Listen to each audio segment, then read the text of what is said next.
విశాఖలో తీవ్ర విషాదకరమైన ఘటన జరిగింది.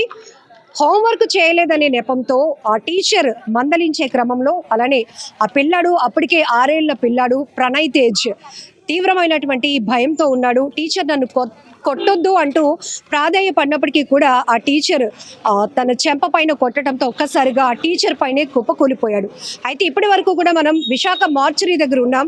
సో ఆ టీచర్ కొట్టడం వల్లే తమ పిల్లాడు ప్రాణాలు కోల్పోయాడు, తమ కుటుంబంలో మగదిక్కు లేకుండా పోయింది అంటూ ఇప్పటి వరకు తీవ్రమైనటువంటి ఆందోళన వ్యక్తం చేసినటువంటి బంధువులు ఫైనల్గా డిఈఓ గారు కావచ్చు, ఆర్డీఓ వీరందరి జోక్యంతో ఇప్పుడైతే శివుడు ఆజ్ఞ లేనిదే చీమైనా కుట్టదు, మేము ఎవరిని నిందించుకోదలుచుకోలేదు, కేవలం కాలాన్ని నిందిస్తున్నాము, మా దురదృష్టవశాత్తు మా బిడ్డ చనిపోయాడు అంటూ ఈ మృతి చెందినటువంటి ప్రణయ్ తేజ్ వాళ్ళ నాన్నమ్మ గారు కూడా మీడియా ముఖంగా మాట్లాడుతూ ఒక క్లారిటీ ఇచ్చే ప్రయత్నం కూడా చేశారు. ఎందుకంటే ఈ విషయాన్ని మేము చాలా బాధలో ఉన్నాము, ఇకపై ముందుకు తీసుకువెళ్ళాలి అనుకోవట్లేదు ఈ కేసుని.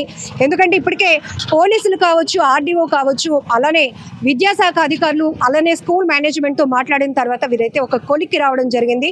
ఖచ్చితంగా మేము కాలాన్నే నిందించాలి అనుకుంటున్నాం. ఎందుకంటే మా మనవడు భయంతో మాత్రమే చనిపోయాడు, మేము టీచర్ పై కానీ స్కూల్ పైన కూడా ఎటువంటి యాక్షన్ తీసుకోవటానికి ముందుకు వెళ్ళటం లేదు, మా దురదృష్టంగానే భావిస్తున్నాము అంటూ ప్రణయ్ తేజ్ ఎవరైతే చిన్నారి 6 ఏళ్ల చిన్నారి చనిపోయినటువంటి పరిస్థితి ఉందో ఇది ప్రతి ఒక్కరిని తీవ్రంగా కలిచివేసినటువంటి అంశం. ఇప్పటికే ప్రతి తల్లిదండ్రులు కూడా స్కూల్కి పిల్లల్ని పంపిస్తే క్రమశిక్షణ పేరుతో టీచర్లు ఇలా కొట్టేస్తే పిల్లలు ప్రాణాలతో ఉంటారా అని తీవ్రమైనటువంటి భయాందోళన, ఒక రకంగా ఆందోళన వ్యక్తం చేసినటువంటి పరిస్థితి ఉంది. బట్ వీళ్ళు మాత్రం ప్రణయ్ తేజ్ కేవలం భయంతోనే చనిపోయాడు అంటూ ఒక క్లారిటీ ఇచ్చే ప్రయత్నం చేశారు. అయితే ఇక్కడ మనం చాలా ఘటనలు చూడొచ్చు. ఇంతకు ముందు కూడా పిల్లల్ని క్రమశిక్షణ పేరుతో విచ్చలవిడిగా వాళ్ళపైన కొట్టడం కానీ తిట్టడం కానీ మిగతా తోటి పిల్లల ముందు వాళ్ళని ఇబ్బంది పెట్టే ప్రయత్నం చేసినప్పుడు వాళ్ళు దాన్ని ఒక సీరియస్గా తీసుకోవడమో లేకపోతే సెన్సిటివ్, పిల్లలంటేనే చాలా సున్నితమైన మనస్కులు, వాళ్ళు ఒకవేళ హోంవర్క్ చేయకపోయినా టీచర్ నన్నేమి అనకుండా ఉంటే బాగుంటుంది,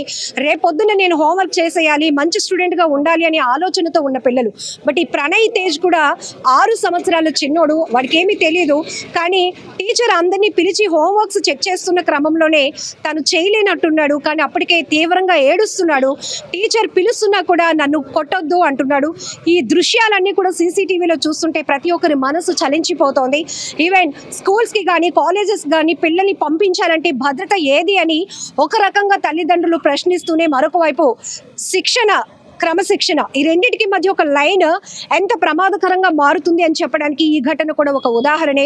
ఆ టీచర్ మందలించాలి అనుకుందా, లేకపోతే ఇప్పుడు నేనేమి అనకపోతే రేపొద్దున కూడా హోంవర్క్ చేయకపోతే రేపు మళ్ళీ తల్లిదండ్రులు వచ్చి ఇదేనా మీరు నేర్పిస్తున్నటువంటి స్టడీస్, ఇదేనా మా పిల్లలకి మీరు ఇస్తున్నటువంటి డిసిప్లిన్ అని నిందిస్తారనే ఆలోచనతో కొంతమంది టీచర్లు ముందుకు వెళ్ళొచ్చు. కానీ ఇక్కడ ఆ టీచర్ కూడా ఆ క్షణాన్ని ఊహించి ఉండదు. ప్రతి టీచర్ కూడా పిల్లల్ని తల్లిదండ్రుల్లాగానే ట్రీట్ చేయాలనుకుంటారు. బట్ కొన్ని ఘటనల్లో చూసాం, పిల్లల్ని టార్గెట్ చేస్తూ చిన్న తప్పు చేసిన వాళ్ళని చితక బాధేసి శారీరకంగా మానసికంగా హింసించి వాళ్ళు చనిపోవడానికి కారణమైనటువంటి టీచర్స్ని కూడా చూసాం. బట్ ఇది ఒక భిన్నమైనటువంటి కేసుగానే మనం చూడాలి. బట్ ఏది ఏమైనా కూడా ఆ కుటుంబం 6 ఏళ్ల చిన్నారిని కోల్పోయినటువంటి బాధలో ఉంది. ప్రస్తుతం కేజీహెచ్ మార్చరీ దగ్గర అయితే మనం ఉన్నాం. స్కూల్ మేము సీసీ కెమెరా చూసామండి, పిల్లల్ని కొట్టారు, హోంవర్క్ రాయని అది వేసుకున్నాం సార్, దెబ్బలాడతారు పిల్లలు, భయపడిపోయి ప్రాణం వదిలేసాడు. వాళ్ళతో తప్పు లేదు, ఇందులో ఎవరి తప్పు లేదు. మనం నాకు నాన్నమ్మ నవ్వుతాను, నేను నాన్నమ్మ నవ్వుతాను, ఇలా ఎవరు తప్పు లేదు, భగవంతుడు చిన్న చూపు చూసి తీసుకెళ్ళిపోయినా మనం అంతే, ఇంకేట్లా ఎవరి తప్పు లేదు, ఎవరిని తప్పించుకుని మేము వేకేసి పెట్టమండి. మామూలుగానే బాబు భయస్తుడు, భయపడతాడు, అది భయపడి ప్రాణం వదిలేసాడు అంతే. ఇప్పుడు గుండెతో ఉన్నాడు కదా, ఏదైనా ఊరు వెళ్ళారా తల్లి? తిరుపతి వెళ్ళారండి ఈ మధ్యన, ఎప్పుడు వెళ్ళారు? రీసెంట్ గా 1 వీక్ అవుతుంది వెళ్ళారు అంతే, వెళ్ళారు అంతే వెళ్ళారు అంతే. ఆ పిల్లడు పుట్టాడని పెద్దమ్మ తల్లి మొక్కు తీర్చుకొని వచ్చారు. అది అంతే, ఆ రాత అంతవరకే ఉంది, భగవంతుడు అంతవరకు రాశాడు ఆయుష్ అంతే. ఆ భగవంతుడి పడి ఏడుస్తాం కానీ ఇంకంతకని ఇంకేట్లేదు కదా, ఏం చేస్తాం. వాళ్ళు కొన్ని చేయరు కదా, కొన్ని ఎవరే చేయరు, కొన్ని చేయి కాల్చుకుంటారు, ఎవరు కాల్చుకోరు కదా. అలాగే ఇది కూడా జరిగింది, దానికి ఇంకెవరైనా చేయలేము అంతే. టీచర్ కొట్టడం వల్ల ఇలా జరిగిందని మీరు అయితే లేదండి, లేదు, అది ఎందుకలా జరిగిందో మేము ఏడుస్తాం అంతే. కేసు ఏమైనా పెడుతున్నారా? లేదండి, కేసు పెట్టట్లేదండి, మేము కేసు పెట్టదలుచుకోండి, వద్దు, కేవలం కాలాన్ని నిందిస్తున్నాం అంతే, భగవంతుని కాలండి అంతే, ఇంకెవరిని నిందించట్లేదు. నిందించింది ఏం లేదు అసలు ఆమె. ఎందుకంటే భగవంతుడు చిన్న చూపు చూసాడమ్మా, శివుడాజ్ఞ ఏమైనా పుట్టదమ్మా, అంతే.